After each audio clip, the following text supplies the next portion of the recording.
Welcome back to the deep dive. Today, we are not celebrating triumphs. We are doing something far more instructive. I'm frankly a lot more fascinating. Exactly. We are diving deep into the architecture of failure. We're looking at why some of the most dominant, iconic, the absolute titans of industry simply collapsed, Right. vanished, or became these historical footnotes almost overnight. That's it. Our sources today treat these failures, the demise of names like Kodak, Blockbuster, Nokia not, as these random, isolated disasters. No.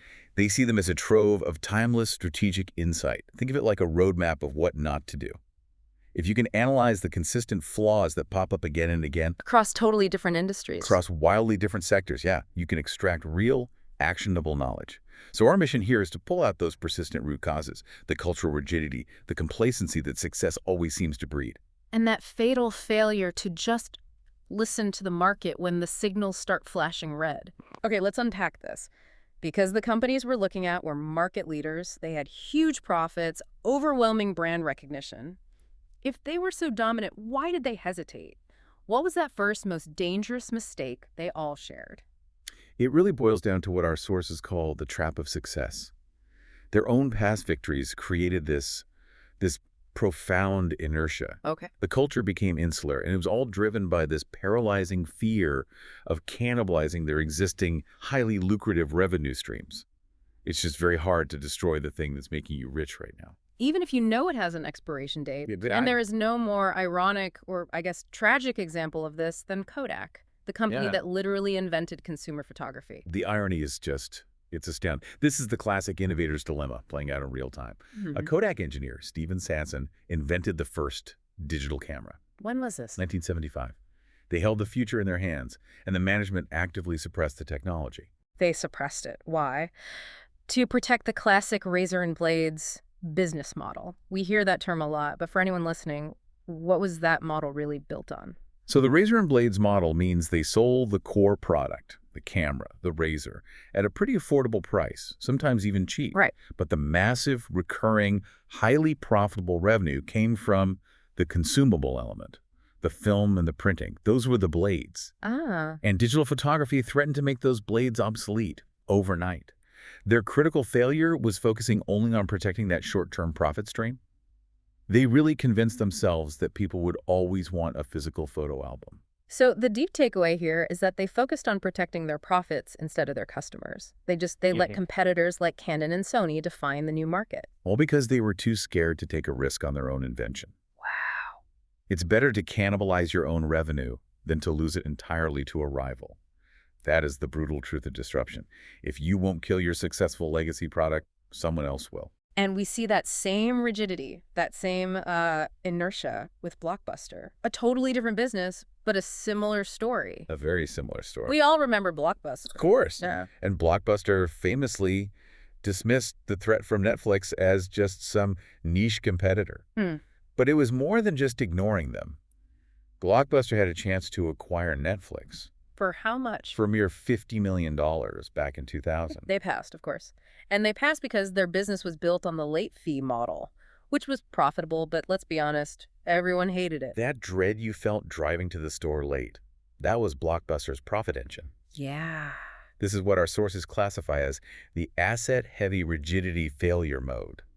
Their vast network of physical stores, all that inventory, those assets became an anchor. So the very thing that made them dominant was what killed them. It forced them to cling to these punitive revenue models like late fees, just to cover the overhead. A business model built on customer frustration is inherently fragile. That's a really powerful takeaway. It is. They saw Netflix as this tiny annoyance, but they didn't realize their own massive footprint was actually a liability. Customer convenience is the moat today. Blockbuster clung to physical stores while Netflix just obsessed over convenience. So if fear stops innovation, what about pure hubris, just thinking you're too big to fail? Let's shift to the tech giants, starting with Nokia. Nokia.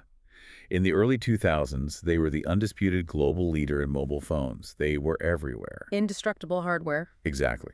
But they utterly failed to adapt to the rise of smartphones and, more importantly, the software ecosystems that Apple and Android pioneered. So they overestimated their brand strength. They thought, we make great hardware, that'll be enough. That's a form of market arrogance, absolutely.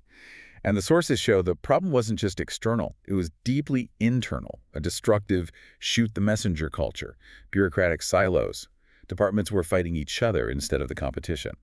So it wasn't just about missing the touchscreen. It was missing the entire shift in value from the handset itself to the software. That's the core realization they missed. The hardware became secondary to the ecosystem, the apps, the interface. Success bred this cocky leadership that just stopped learning. Which brings us to Blackberry, a slightly different flavor of the same problem. They didn't miss the smartphone, but they missed the point of the smartphone. You're right. BlackBerry dominated the business-to-business market.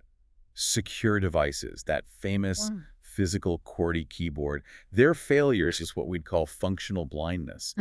They focused so heavily on the keyboard's function for secure email that they completely missed the smartphone's evolving social and entertainment function. Okay, here's where it gets really interesting. They fell in love with their own solution, that perfect, tactile little keyboard.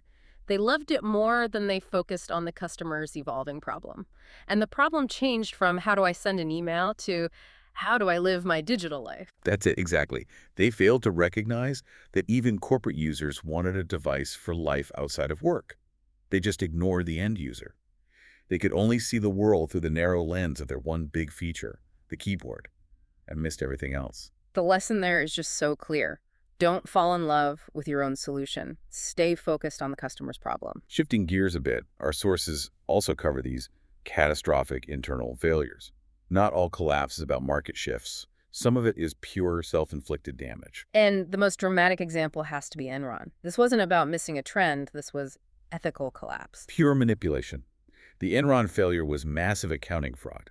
Executives use these incredibly complex off-balance sheet entities to hide billions in debt and just inflate profits. Misleading everyone, investors, regulators. Everyone. And the consequence was one of the biggest bankruptcies in U.S. history. Criminal convictions for executives. It just shattered faith in that whole sector. So this case really highlights the absolute foundational importance of ethics. When you prioritize short-term numbers over integrity, the whole thing eventually collapses. Strategy means nothing without a sound foundation.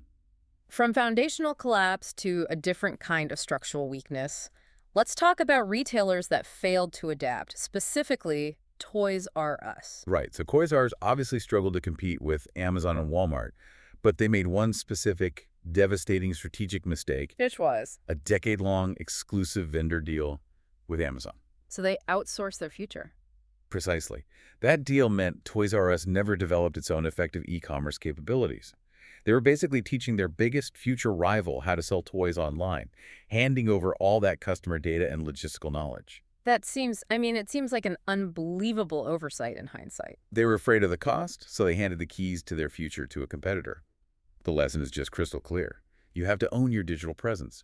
You cannot rely on third parties for core functions. Okay, so we've covered fear, hubris, and these deep structural gaps. Let's look at a really modern failure that shows even having tons of money isn't enough. Quibi. Quibi is fascinating. It failed not because of old tech, but because of poor market fit.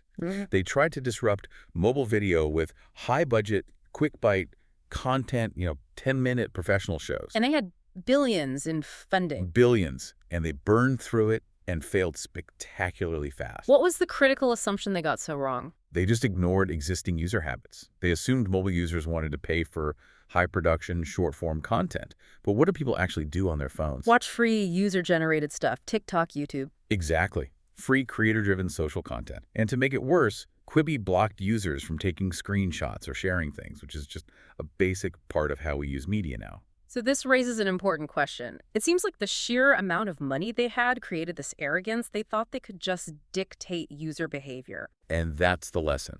Innovation without utility or cultural fit is just expensive vanity. Technology cannot force a change in human behavior. So what does this all mean for us? We've seen these incredibly diverse failures, but the lessons underneath are remarkably consistent. Well, we can synthesize the core flaws, right? First, you have the cannibalization fear. We saw that so clearly with Kodak. Protecting current revenue leads to total paralysis. Then there's asset-heavy rigidity, Blockbuster. Their physical stores literally blinded them to what customers actually wanted. Exactly. Then you get market arrogance and functional blindness from Nokia and Blackberry. That's what happens when you ignore your end user and the software ecosystem. And finally, that modern failure of poor market fit from Quibi, it just proves you have to respect how people already behave. And really, that hubris in Nokia is just another version of the cultural rigidity we saw paralyzing Kodak. They all suffered from an unwillingness to be a beginner again. So why should you, listening to this, care? Because these lessons go way beyond the boardroom. Avoiding complacency, being willing to disrupt yourself like Kodak should have done, that's key to personal growth. It is. Think about Blockbuster. They clung to a system that rewarded them for complexity, the late fees, instead of making the customer's life simpler. We do that in our own work all the time. That's a great point. The sources all tell us that avoiding change to protect current profits leads to bigger losses down the line. So if we apply that to our own lives, what personal, highly profitable legacy system, a skill, an old routine, a belief are you holding on to that's preventing you from investing in a crucial future path? That's a powerful thought. The minute you decide your way is the only way, you're building your own architecture of failure. Indeed. Constant evolution isn't just a corporate strategy. It's a necessity for survival. Thanks for joining us for this deep dive into corporate fragility and strategic adaptability. I'd encourage you to think about these failure modes in your own field. Where are the subtle points of rigidity or arrogance creeping into your own strategy? We'll be here next time, ready to unpack the next big topic. Farewell, and we'll see you soon.